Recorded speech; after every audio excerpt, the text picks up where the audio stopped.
Buenas tardes, buenos días, según donde estéis en el mundo. Bienvenidos hoy también a este canal Física de la Creación. Soy Steve Blockse. ¿Cómo estáis? Bueno, como os he prometido ayer, según cuando veáis el vídeo, ¿no?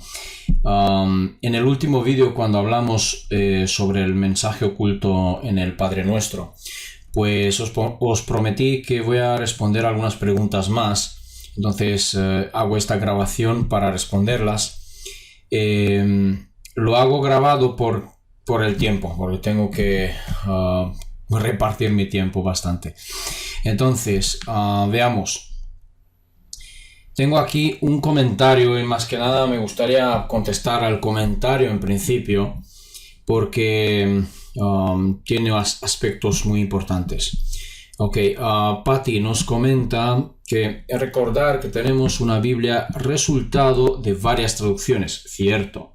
Sí, por eso dije que la Biblia ha sido editada y luego traducida en varias ocasiones y pues vete a saber cada uno lo que le ha metido. Ok, entonces dices, interesante modo de leer desde alguien que supongo no promueve religión. Eso parece, sí, no promuevo la religión, pero tienes que saber que yo crecí en familia baptista, ¿sí? Hasta los 20 años aproximadamente, y después de terminar mi servicio militar ya no volví a la misa, jamás, ¿sí? Algo ya dejó de atraerme. En fin, la lectura es tratada de entender solo de manera literal. Dices, como Nicodemo lo expresaba, solo que él fue a buscar a Mesías para preguntarle. El Mesías hablaba en parábolas, pero era explicado a los discípulos, dices, el significado. Y ellos lo entendieron porque quisieron oír. Así es, el amor no es incondicional. Está dirigido a quienes creyeran en él, en el Mesías. Claro, aquí estamos seleccionando personas, ¿no? Ok, la petición del pan, aquí es donde yo quiero aclarar.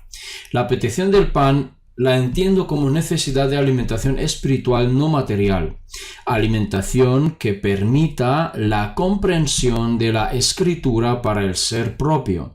El perdón es solicitado en función de cómo perdonamos a los demás. Es una declaración de compromiso personal para perdonar. Hagamos una cosa. Estoy de acuerdo contigo que podemos entenderlo así, como el pan sería la necesidad de alimentación espiritual. Bien. Pero fíjate que justamente aquí hay un problema. Porque entonces la persona permite que se le imponga cualquier cosa, cualquier idea, la religión misma, que se le imponga cualquier concepto, cualquier cualquier filosofía si quieres, ¿no? Entonces, podríamos decir que la oración lo que pide es una alimentación espiritual, pero ¿por qué tiene que venir de fuera? Me pregunto yo. Claramente que estamos hablando que en aquellos tiempos aquella gente era pues inculta, ¿no? Era pues no tenían escuela, no tenían estudios, no tenían nada lo que tenemos hoy, ¿verdad? Y que no tenían fuentes, digamos, de información como tenemos hoy. No tenían escuelas, lo que realmente no es del todo cierto, porque sí que existían escuelas espirituales, me refiero. Incluso, pues, en Egipto. Cristo mismo estudió en Egipto, en la escuela de Isis, durante un tiempo. Entonces, ¿estudió qué? Magia, alquimia. Bueno, eso es otra cosa que podemos discutirlo en otra sesión. Pero a donde quiero llegar aquí es que la oración lo que está haciendo que la persona vaya a pedir algo que considera que no está dentro de él, ¿sí? Entonces, la propuesta es que realmente no debemos pedir nada desde fuera, ni siquiera de Cristo, o de Dios, o de nadie, ¿sí? Ni de los humanos tampoco. Sino que hay que hacer una introspección, hay que meditar, hay que entrar hacia adentro, mirar hacia adentro. Entonces, esta alimentación espiritual a lo que te refieres no viene de fuera, en absoluto, no viene de Cristo, no viene de nadie, ni de los humanos tampoco. Viene de uno mismo, cuando se abre su corazón, cuando está reflexionando sobre las cosas, cuando está introspeccionando sobre su propio ser. Es cuando recibe las respuestas, no desde fuera, porque entonces cuando hacemos esto, pedimos desde fuera, ¿sí? Entonces se nos puede imponer. Y justamente esto es lo que no creo que Cristo haya hecho. Simplemente el texto está tergiversado. El texto está explicado de otra forma. Entonces, para mí, aquí lo que hay es un permiso para que se me impongan, ¿sí? La iglesia, los clérigos, los santos, los que les da la gana, ¿no? Que venga cada uno con sus ideas y se me imponga para hacer lo que ellos quieren que yo haga. Pues no voy a permitir eso y no voy a aceptar esto jamás, ¿sí? Que yo no pueda decidir por mi propia voluntad si creerme algo o no creerme algo, porque realmente yo puedo elegir eso.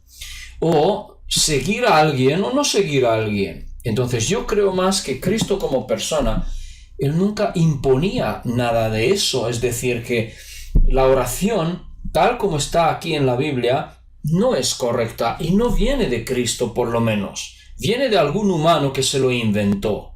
Estoy totalmente convencido. Aunque podamos interpretarlo de esa forma de, pues no, que es alimentación espiritual, ok, vale. O podéis darle la interpretación que queráis más espiritual. Porque no lo es. No lo es.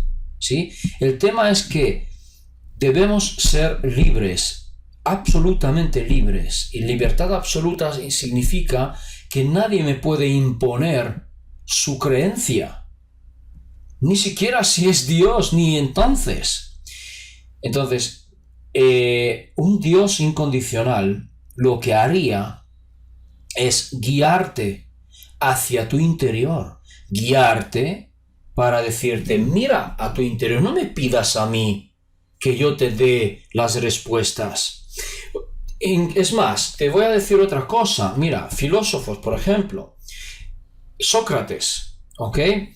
Ha desarrollado un estilo socrático que se llama enseñanza socrática, ¿sí? Es que cuando yo te estoy enseñando algo, yo no te doy las respuestas directamente, sino que te hago conducir para que tú te des cuenta de las cosas, tú mismo. Entonces, es un humano, ¿no? ¿Ok? No es ningún dios, digamos así. O sí, porque es de la fuente, Sócrates me refiero. Muchos filósofos nos han aportado muy buenas ideas, muy buenas filosofías, muy buenas enseñanzas. Y para mí, pues Cristo no es más que eso. Es un filósofo más. Porque, sí, el hermano nuestro, claro que sí, que aportó muchas cosas muy buenas, aportó muchas enseñanzas muy buenas, pero algunas de ellas sencillamente han sido modificadas. Muchas de ellas han sido modificadas. Pero ya que dices, mencionas a Nicodemo, ¿no? Sí. Fíjate qué curioso, porque cuando hablamos de Nicodemo, hablaba con Cristo y le hacía preguntas, y había un momento, me suena, que le dice Cristo, pues los que se sientan en la oscuridad verán la luz. Pues Nicodemo no entendía eso tampoco. ¿Cómo explicamos eso? Es una parábola, ¿vale? ¿Qué es lo que le explicó Cristo a sus discípulos? Porque en la Biblia no está. Simplemente lo utilizan hoy en día igualmente en una parábola. Los que se sientan en la oscuridad verán la luz. ¿Qué significa eso? ¿Sí? Mira, le podemos poner muchas interpretaciones, muchísimas, pero para mí yo le doy una interpretación bastante sencilla y es la introspección, realmente. La introspección, tú cuando meditas estás en la oscuridad porque no hay nada que te distraiga. Abriendo los ojos hay muchas cosas a tu alrededor, por ejemplo, hay distracciones, hay muchos estímulos, ¿ok? Que te distraen. Sonido también, cualquier otra cosa. Entonces, en la meditación es preferible meditar en oscuridad, por ejemplo, cerrando los ojos, en silencio, para evitar las distracciones. Y en esa meditación lo que haces es mirar hacia adentro. Y entonces es que verás tu luz, tu propia luz. Es eso. No es más que eso. Pero entonces, ¿cómo se lo explicas a esta gente de hace 2000 años? Claro, tenías que inventar otra forma de explicar. Pero, ¿por qué utilizar entonces, lo que yo me pregunto, utilizar parábolas y utilizar, pues, metáforas, si queréis, tan complejas como estas que la gente no lo entiende? ¿Sí? El tema de renacer, como explicaba Nicodemo entendía literalmente, claro, ¿cómo es que voy a volver a mi madre y vuelvo a nacer? No, no es eso, claramente, sino despertar la conciencia, eso es todo, ¿no? ¿Qué es la conciencia? ¿Cómo explicas la conciencia a los demás? Pues fíjate que era tan fácil como comparar los animales con los humanos, sencillamente, y no lo ha hecho. Es decir, si no lo ha hecho o la Biblia no dice nada de eso, de comparar y explicar qué es conciencia, qué es espíritu, por ejemplo, no se les ha explicado a ellos. El alma, pues que sí, morimos y tenemos un alma y el alma perdura y irá al cielo o irá al infierno. Es realmente superficial, creo yo, es muy superficial, no es suficiente, y aunque les expliques esto, simplemente les conduces por un camino de miedo, sencillamente, a aquella gente, incluso a los actuales, incluso al mundo actual, les puedes conducir por un camino de miedo, ¿no? Por la amenaza del infierno. Entonces, realmente... Claro, las escrituras no se pueden, ni la Biblia, no se puede interpretar letra por letra, o sea, a pie de la letra. Pero justamente por eso ha sido escrito así, para que se le interprete de la manera más tergiversada posible, porque los clérigos y todos aquellos lo que hacen es interpretan como les da la gana, ¿para qué? Para mantener al rebaño juntos, ¿sí? Para no permitir que ninguno de ellos vaya a salir y que ninguno de ellos vaya a despertar. Está hecho a propósito. Entonces, en cambio, se le puede interpretar estas escrituras, tanto la Biblia como las escrituras antiguas, que incluso son mejores, digamos, al leer tal cual está, sin hacer ninguna interpretación extra. Si lo interpretamos desde la psicología, sencillamente, ¿no? Entonces veremos que realmente no son correctas. Es decir, que lo que hacen es mantener a la persona en una postura, por ejemplo, en su zona de confort. Mantienen a la persona en su desdicha, digamos así, en su pena, realmente en su sufrimiento, ¿sí? No aporta ningún tipo de crecimiento, digamos así, ¿no? Aunque el crecimiento que se podría llamar, entre comillas lo pongo, crecimiento personal de los cristianos, por ejemplo, de los religiosos, solamente se basa si ellos realmente se integran bien en esa comunidad y que la misma comunidad pues les ayuda, digamos así, y que pueden, digamos, obtener buen trabajo, digamos, no tienen problemas económicos entonces, digamos, no hay sufrimiento. Muchos de ellos no sufren. Incluso podríamos decir, hay muchos felices, muy felices, familias muy felices, pero viviendo en ignorancia. Entonces, yo lo que no acepto es la ignorancia. Sencillamente no puedo permitir, no puedo integrarlo, no puedo aceptar ser ignorante y ser feliz. No puedo.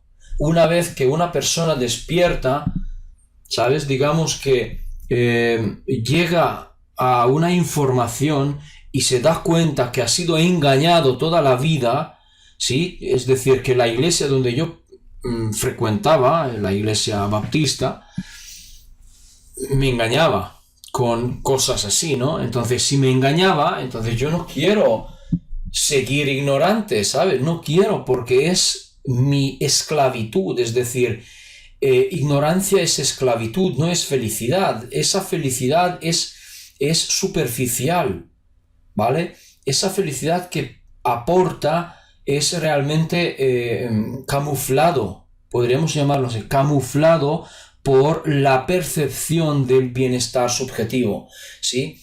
Por lo que te aporta ese sentido de seguridad psicológica, lo que no existe realmente.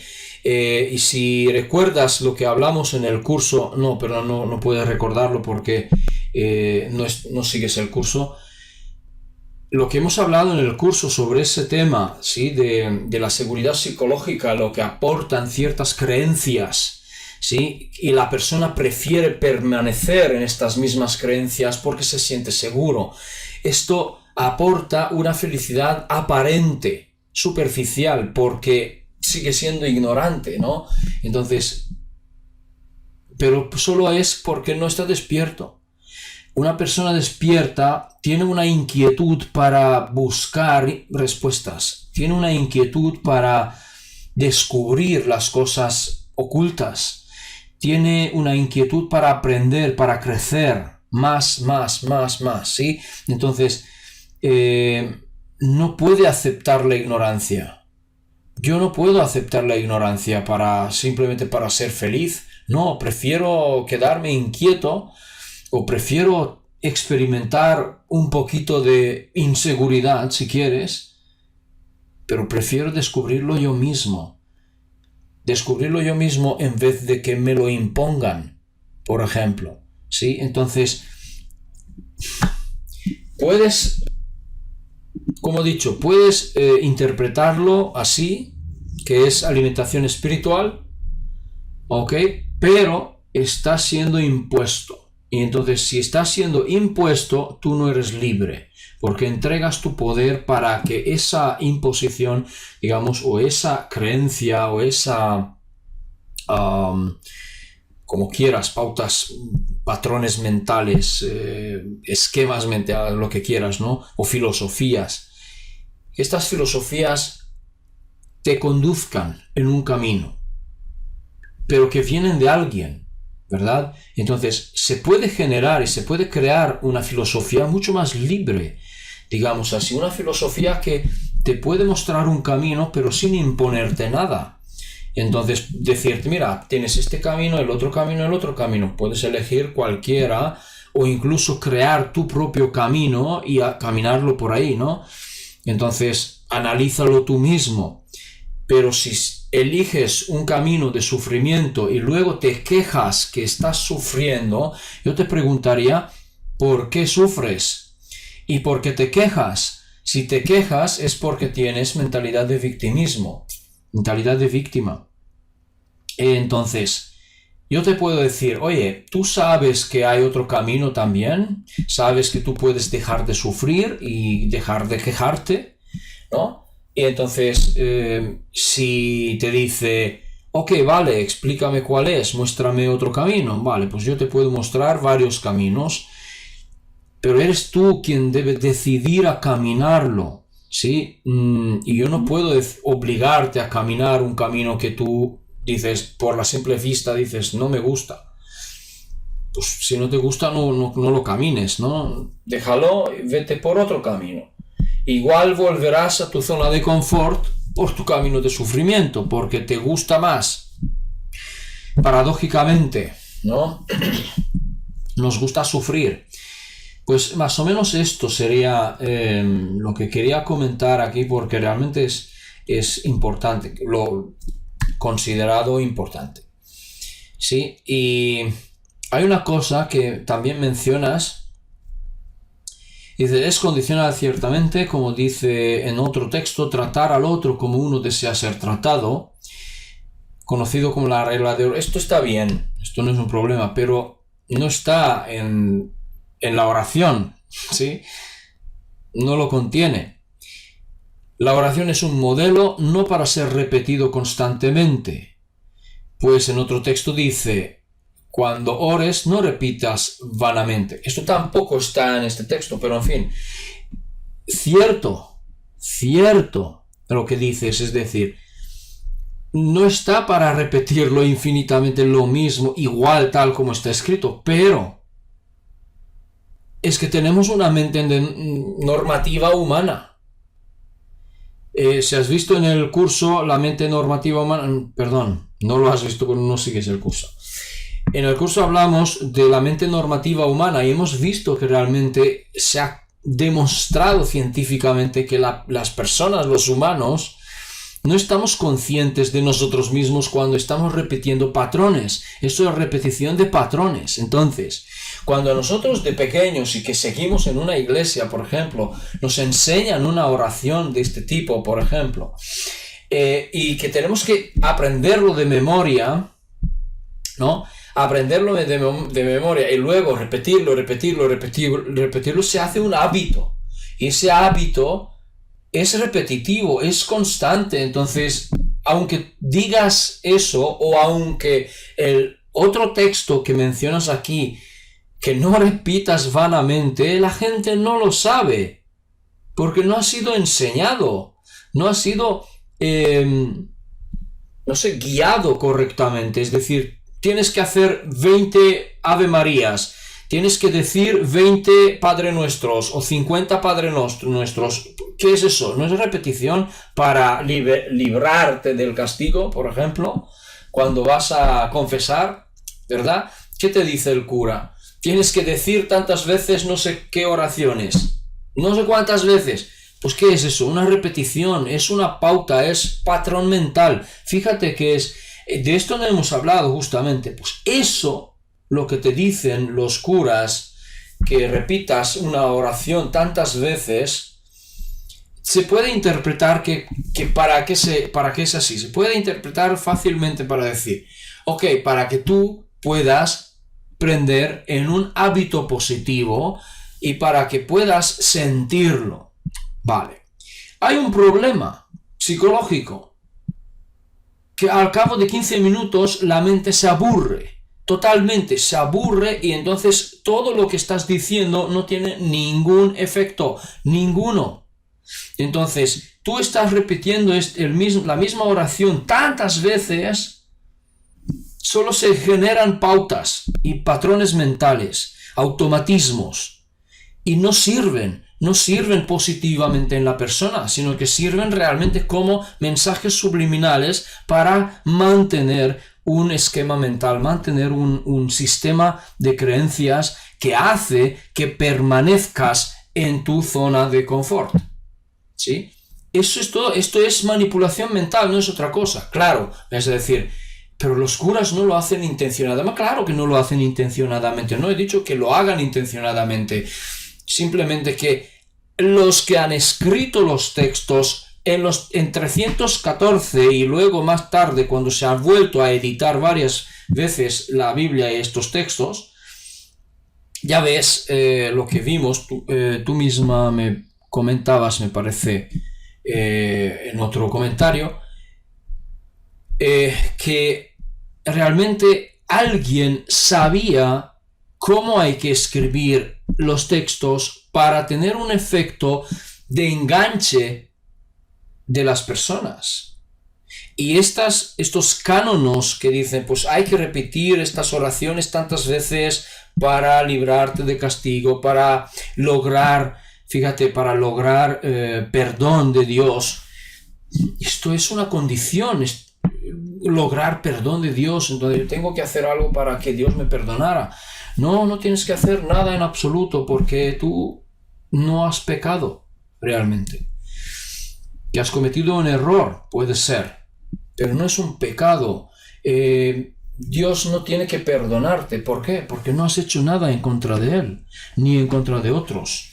Aunque hayas herido a otras personas, pero es lo que he explicado en el vídeo, es que el tema del victimismo, si tú te sientes víctima, pues alguien te va a hacer algo para que seas víctima realmente. Y entonces tú atraes al victimario. Eso funciona así, es mecánica cuántica, sencillamente. Entonces, en ese sentido, los textos han sido innumeradamente, repetidamente interpretadas, reescritas, retraducidas. Por ejemplo, podemos preguntar a Mauro Villino de qué manera trata la Iglesia los textos originales y las traducciones, porque a él mismo le han dicho, tú no puedes traducir esto así. ¿Y por qué no? Si es lo que dice el texto original, no, esto no se puede poner en la Biblia. Así se lo han dicho tal cual. Por eso Mauro Villino dejó el Vaticano para traducirles los textos, porque estaba escribiendo una mentira realmente, ¿sí? De los textos originales. Porque los textos originales no dicen lo que dice la Biblia. Es muy importante saber eso. Y tenemos a una persona realmente que ha trabajado para el Vaticano como traductor oficial. Entonces, alguien supo, justamente los clérigos y no sé si tienen un nombre, pero la comisión de verificación, por decir una cosa, de los textos, por ejemplo, de aprobar las nuevas traducciones y qué texto y cómo, en qué forma y qué formato puede entrar dentro de las nuevas Biblias que se vayan a imprimir, ¿no? Por lo tanto, ellos saben cómo hay que escribir un texto para que tenga efecto subliminal en las personas. Y esa misma oración, y no solamente esa misma oración, sino muchos textos de la Biblia están escritos así, con un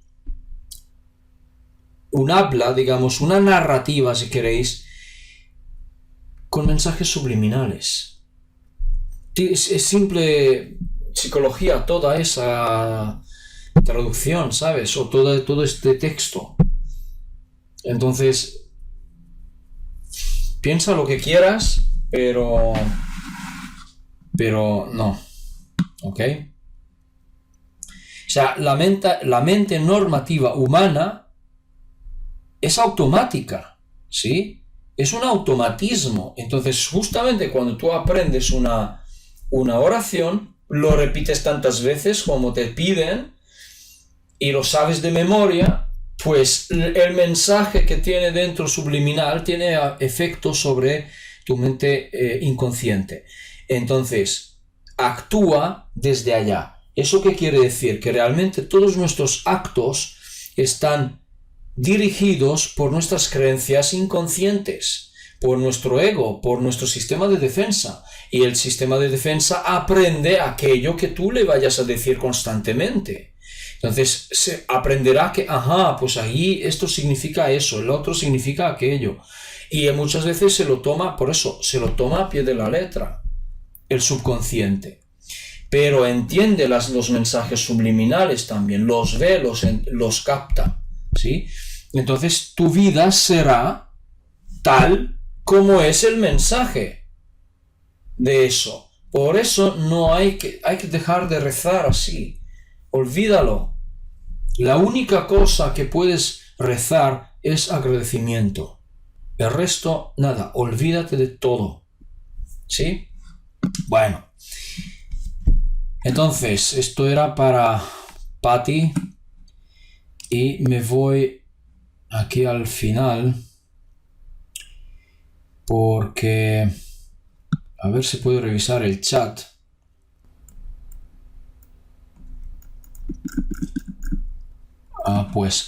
No me deja ver todo. No me deja ver todo. Entonces veamos los comentarios, a ver si hay algún comentario que yo pueda volver a comentar.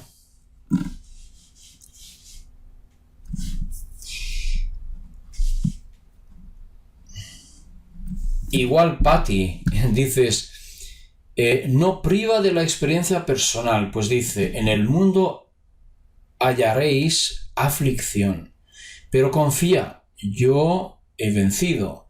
Dijo también, imposible es que haya tropiezos, mas hay que aquel por quien vengan los tropiezos. Claro, pero fíjate que es...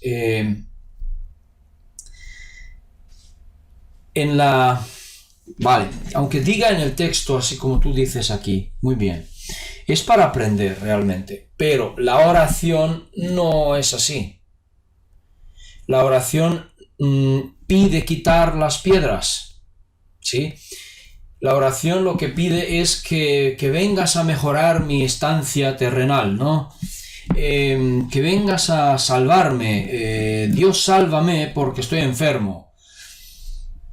¿Sabes? No.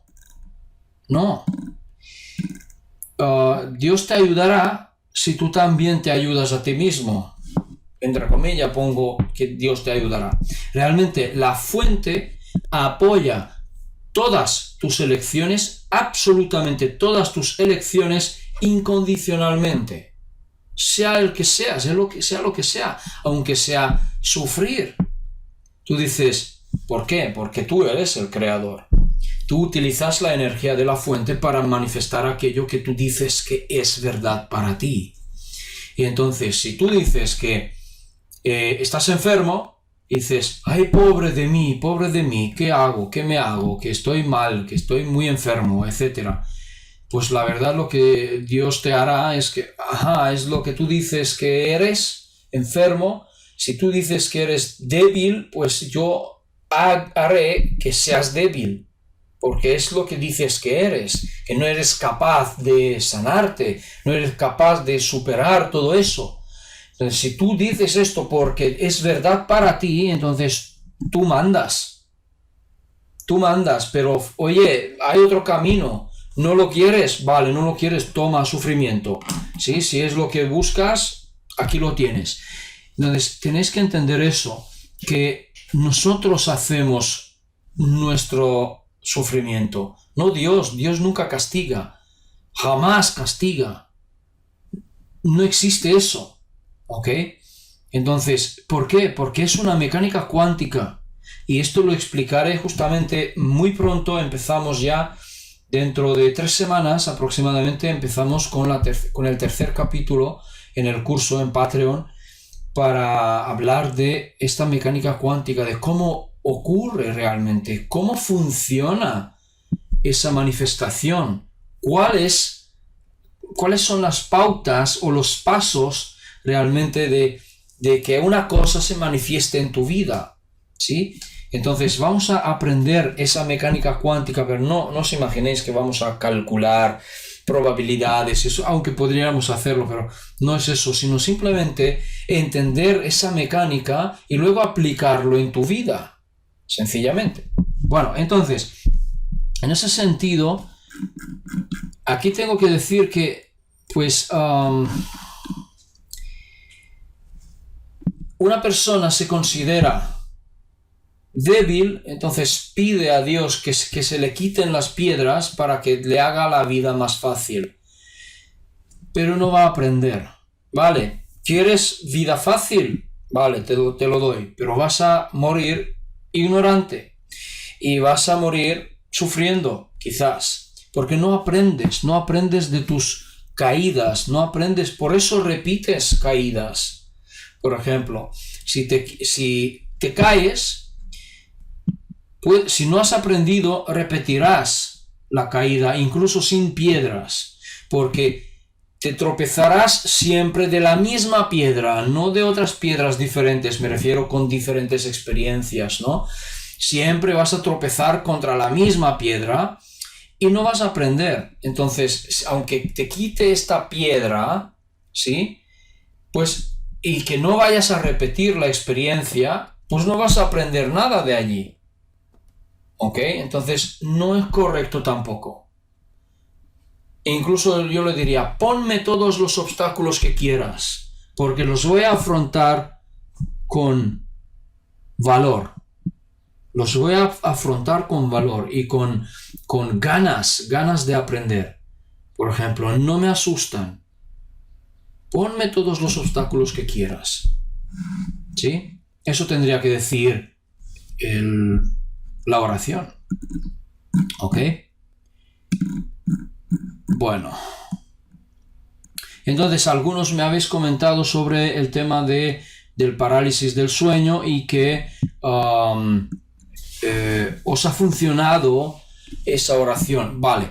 Comentaros simplemente que la oración en este caso se convierte como en una herramienta para que tú te agarres a algo para recoger fuerzas y repeler, digamos así, a entidades, por decir, repeler esa misma parálisis de sueño.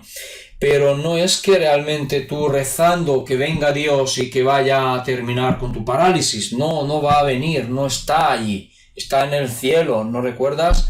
Entonces, no va a venir. Un inciso. Justamente, el Dios de los cielos es Enlil. Enlil, Yahvé. Dios, Padre nuestro, que estás en los cielos, por ejemplo, o en el cielo, es un comandante de una nave, ¿sí? Y realmente lo que está ocurriendo allí es que sí, está en las nubes, porque Enki era el dios de la tierra y de las aguas. ¿Os suena? Entonces, fijaros qué interesante, no estamos rezando Dios que estás en las aguas o Padre nuestro quien estás en la tierra, ¿por qué no? O Padre nuestro quien estás en las profundidades. No, estamos diciendo Padre nuestro el que estás en el cielo, porque el ser humano siempre mira el cielo, mira hacia arriba. Cuando decimos que el alma nos deja, se va para arriba. ¿Por qué se va para arriba? No es simplemente cambia de dimensión y está aquí mismo. ¿Por qué tiene que irse para arriba? ¿Por qué siempre para arriba? Y entonces, ¿veis? Hay otra dualidad, arriba y abajo. Pero la fractalidad dice, como arriba es abajo. Cuidado. Entonces no hace diferenciación entre arriba y abajo, la fractalidad me refiero, o la geometría sagrada.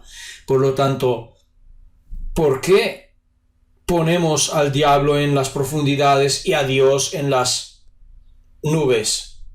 ¿Por qué? Nosotros hacemos esta dualidad. ¿Ok? Entonces, sencillamente, si os dais cuenta, etiquetamos las cosas. ¿Sí? Etiquetamos que el malo está en las mazmorras, en las profundidades, y lo bueno está arriba en los cielos, ¿no? Bueno, entonces con el tema de la parálisis del sueño, simplemente decir que a algunos les ha funcionado, a otros no les ha funcionado, ¿sí? Porque también me han comentado otra gente que no les ha funcionado eso. Entonces, Dios no vendrá a eliminar la parálisis o a ahuyentar a las entidades que están encima de ti en aquel parálisis, ¿no? Por lo tanto, no es Dios quien actúa allí, eres tú quien actúa realmente. Eres tú que te agarras a una cosa, lo conviertes la oración en una herramienta para utilizar para que tú cobres poder. Y tú cobras poder con eso, y es que tú eres quien los ahuyenta. Tú eres quien termina con la parálisis del sueño. Por lo tanto, no hay ningún Dios, no viene ningún Dios, ni Cristo ni nadie viene en esta oración. ¿Ok? Que lo tengas claro. ¿Eres tú igual? Ah, no, mira, otra persona era quien comentaba de las traducciones, por ejemplo, así que aparecía también que en los cielos en plural, ¿sí? Es la Casiodoro de Reina, 1569, luego revisada por Cipriano de Valera, 1602, y otras revisiones, 1862, 1909, 1960, sí. Y también la versión que hay de rey James Jaime de Inglaterra, sí. Ok. Bueno, pues me parece que con esto lo tengo de momento. A ver, voy a echar otro vistazo. Vale, pues he revisado lo que he podido aquí. Pues entonces si tenéis más preguntas, ya sabéis, podéis escribirme o comentar aquí y hacer la pregunta en comentarios, ¿ok? O en Facebook, ya sabéis. O también debajo del vídeo tenéis mi email, ¿ok? Me podéis escribir al email también, ¿vale? Y sencillamente formulad la pregunta y voy a hacer otro vídeo más para responderlo, ¿ok? Entonces no olvidéis que el día 4 prepararíamos este taller de la abundancia, de la prosperidad. Hacemos unas meditaciones y unos ejercicios y reestructuración cognitiva, si se puede llamar, o redefinición sobre o del concepto de la abundancia como tal, y os va a gustar realmente lo que vamos a proponer, ¿sí? Y que espero que funcione a todos, vamos. Así, la otra cosa es recordaros que este taller es gratis para todos los miembros de Patreon, ¿sí? Y tendrá un precio, ahora ya lo publicaré estos días cuando voy a hacer la invitación al taller, ¿sí? Entonces publicaré el precio. Bueno, pues entonces sin más, gracias por escucharme y nos vemos pronto, ¿ok? Con la segunda parte de la otra versión del arameo, ¿no? De la otra versión del Padre Nuestro. Amigos, un fuerte abrazo a todo el mundo. Nos vemos.